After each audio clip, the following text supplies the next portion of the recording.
Assalamualaikum warahmatullahi wabarakatuh. Kembali lagi dengan saya Windy Aisyah Putri.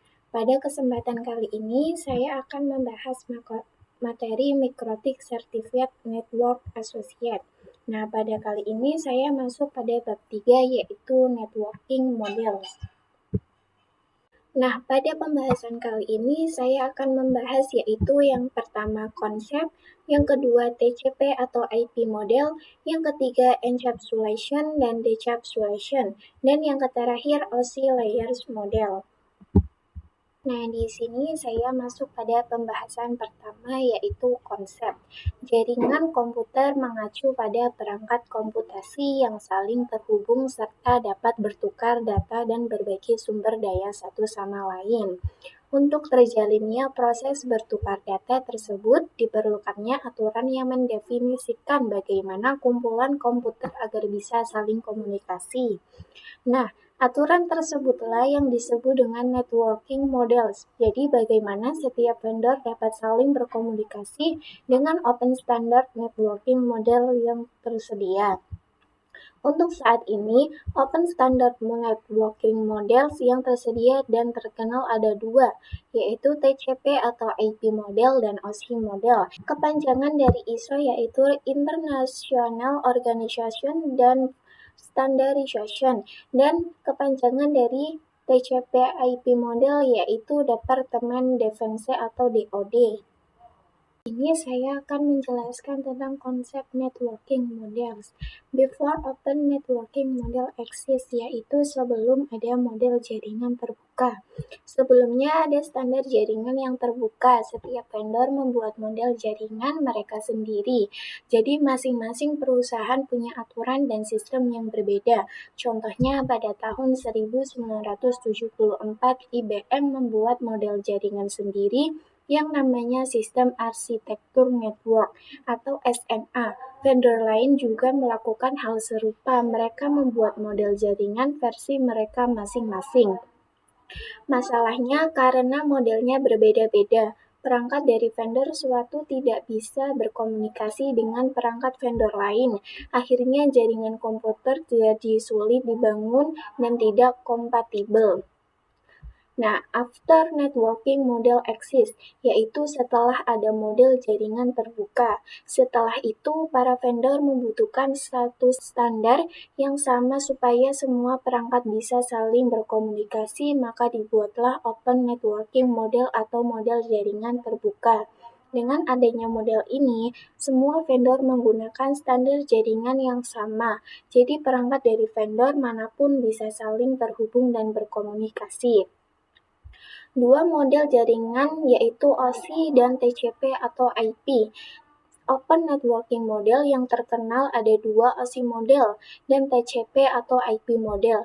OSI model dibuat oleh ISO International Organization for Standardization, berisi 7 layer dan digunakan sebagai pedoman konsep jaringan. TCP IP model dibuat oleh Departemen Pertahanan Amerika atau DoD. Model ini lebih sederhana dan menjadi standar utama yang dipakai semua vendor saat ini termasuk IBM dan vendor lain.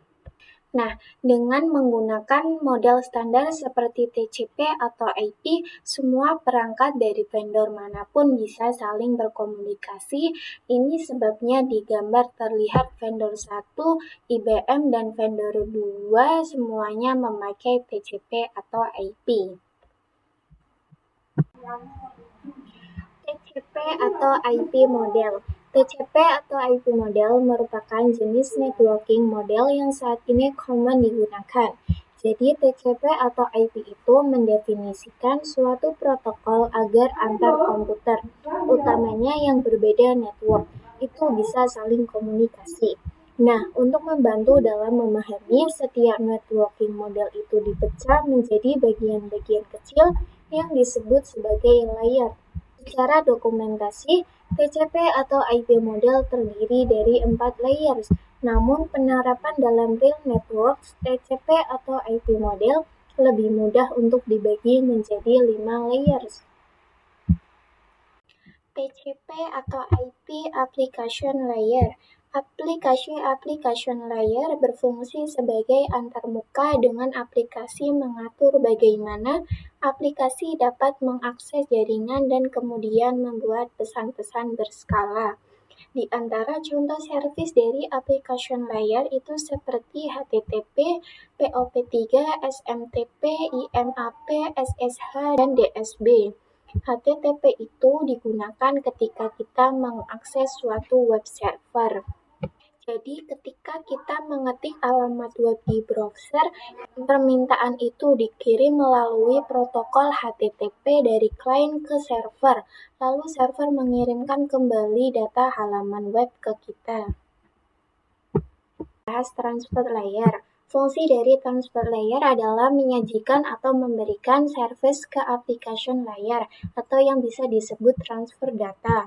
Untuk transport layer terdapat dua protokol yang sering digunakan yaitu TCP dan UDP.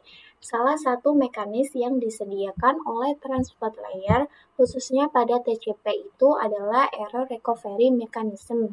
Artinya, jika ada data yang hilang atau rusak di perjalanan, TCP akan meminta pengiriman ulang sehingga datanya sampai dengan lengkap dan urut. Karena itulah TCP lebih reliable. Protokol TCP dan UDP. TCP is more reliable. TCP digunakan untuk IP karena support error checking. Untuk aplikasi seperti web, email, dan proses yang membutuhkan keakuratan data. UDP is more faster. UDP digunakan untuk video streaming, games, dan aplikasi lain yang membutuhkan kecepatan data. Untuk UDP tidak melakukan pengecekan error secara lengkap seperti TCP, tetapi karena lebih simpel, UDP menjadi lebih cepat. Makanya UDP banyak digunakan untuk video streaming, game online, dan aplikasi yang membutuhkan kecepatan. TCP IP Network Layer. Untuk network layer hanya terdapat satu contoh yaitu IP, dan IP menyediakan dua fitur yang sangat penting yaitu addressing dan routing yang dimana berfungsi untuk menangani konektivitas dan pemilihan jalur. Setiap perangkat jaringan memerlukan alamat unik di jaringan, yaitu yang pertama addressing. Jadi kalau yang addressing itu di bawah IP address itu sendiri, yaitu memberikan nama pada perangkat di jaringan komputer. Yang kedua routing. Routing salah satu fitur yang disediakan pada IP di bagian network layer yang bekerja layaknya kantor pos, mencari route tercepat untuk sampai tujuan. Di layer ini kita menggunakan IP atau protokol. IP berfungsi untuk memberikan alamat pada setiap perangkat, sama seperti alamat rumah, sehingga data bisa dikirim ke tujuan yang tepat. Ada dua jenis alamat IP yang saat ini digunakan, yaitu IPv4 dan IPv6. IPv4 adalah alamat IP yang panjangnya 32 bit dan dibagi menjadi 4 blok. Contohnya seperti 192.168.1.1. Jumlah maksimal alamat IPv4 sekitar 4,2 miliar. IPv6 lebih baru, panjangnya 128 bit dan dibagi menjadi 8 blok. Karena jauh lebih panjang, jumlah alamatnya sangat besar, cocok untuk memenuhi kebutuhan perangkat yang semakin banyak. Lalu bagaimana cara data dikirimkan? Proses ini disebut routing. Routing bekerja mirip seperti layanan pos. Ketika kita mengirim surat ke alamat tertentu, surat itu akan melewati beberapa kantor pos dulu sebelum sampai ke tujuan. Begitu juga dengan paket data. Dari satu perangkat ke perangkat lain, data akan melewati beberapa router sampai akhirnya tiba di alamat IP yang dituju. Nah, pada kali ini kita masuk pada data link layer dan physical layer. Data link layer mendefinisikan protokol yang dibutuhkan pada physical layer. Salah satu fitur pada data link layer ialah FCS, Frame Check Sequence, yaitu Error Detection Mechanism, hanya mendeteksi error tanpa recovery. Addressing yang digunakan pada data link layer adalah MAC address. Physical layer mendefinisikan coupling pada suatu jaringan komputer, mendefinisikan secara fisik atau yang digunakan untuk menggunakan antar device. Nah, di sini kita masuk pada pembahasan encapsulation and decapsulation. Encapsulation itu proses membungkus data dengan header pada data di setiap layernya. Contohnya, aplikasi menghasilkan data. Transport layer menambahkan TCP header menjadi segmen. Network layer menambahkan IP header menjadi IP paket. Data link layer menambahkan data link header dan trailer menjadi frame. Semakin ke bawah layer, data makin banyak dibungkus seperti paket yang diberi label agar kurir tahu cara mengirimkannya. Adapun decapsulation maka kebalikannya dari encapsulation.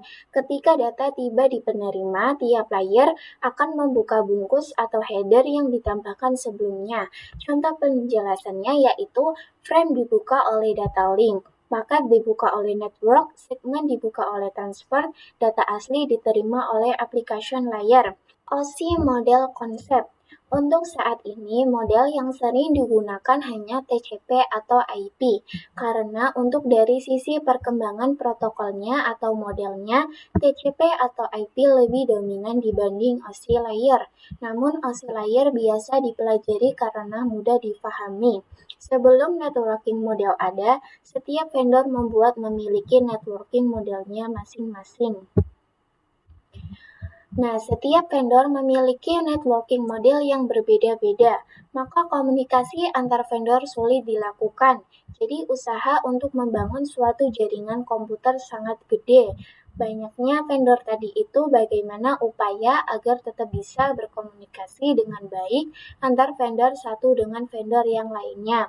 Oleh karena itu, dibuatlah sebuah model atau sebuah standar atau spesifikasi minimum oleh ISO, International Organization for Standardization, pada tahun 1984, yaitu dengan nama OSI, Open System Interconnection, atau bisa juga disebut OSI 7 Layer Model. Sekian dari penjelasan yang sudah saya sampaikan, kurang lebihnya mohon maaf. Wassalamualaikum warahmatullahi wabarakatuh.